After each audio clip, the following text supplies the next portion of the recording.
국내 총생산으로 알려진 경제 데이터에 대하여 이야기해 보겠습니다. GDP는 거래월에 가장 중요하고 많이 거론되는 데이터입니다. 특정 기간 내에 한 국가가 생산한 최종 재화와 용역의 가치를 평가하게 되면 실제 경제 성장에 대한 아주 자세한 내용을 알 수 있습니다. 일반적으로 경제 지표는 세 가지로 구분 지을 수 있습니다. 동시 지표는 경제의 현 상태를 강조합니다. 선행 지표는 경제가 나아가는 방향을 보여줍니다. 그리고 후행 지표는 경제활동 전반에서 최근에 나타난 변화를 나타냅니다. 후행 지표임에도 불구하고 GDP 보고서는 경제 건전성을 측정하는 핵심 요소 중 하나로 폭넓게 고려되며 경제가 성장하는지 축소하는지 또는 어떤 경우에는 불황을 겪는지를 가장 직관적인 방식으로 밝혀줍니다. GDP 보고서는 여러 가지 요소를 가지고 있으며 데이터를 효과적으로 해석하기 위하여 어떠한 정보가 가장 시장을 움직이게 하는가를 아는 것이 중요합니다. 연간 GDP 역시 주요하게 다루어지는 수치로 알려져 있으며 시장이 가장 먼저 그리고 우선적으로 집중하는 수치일 것입니다.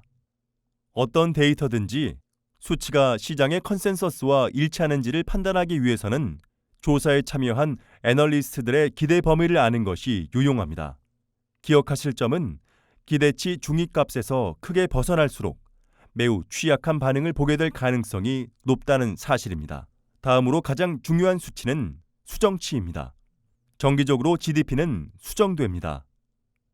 이 보고서가 특히 수정이 많이 되는 이유는 추정치 혹은 1차 자료 등으로 불리우는 첫 번째 자료 때문입니다.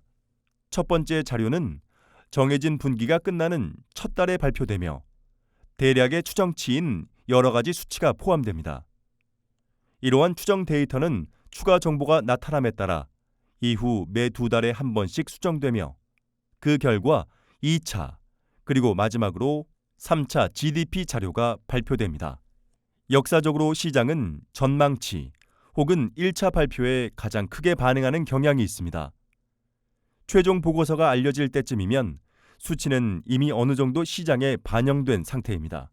마지막으로 미국 경제가 전반적으로 소비 및 서비스 중심의 성격을 가지고 있다는 점에 비추어 볼 때 개인 소비 지출이 국내 총생산의 68%를 차지합니다. 그 결과 PCE 역시 데이터가 발표될 때 살펴보아야 할 또 다른 중요한 변수입니다. 미국의 GDP를 활용해 거래할 때 고려해야 할 사항은 많습니다.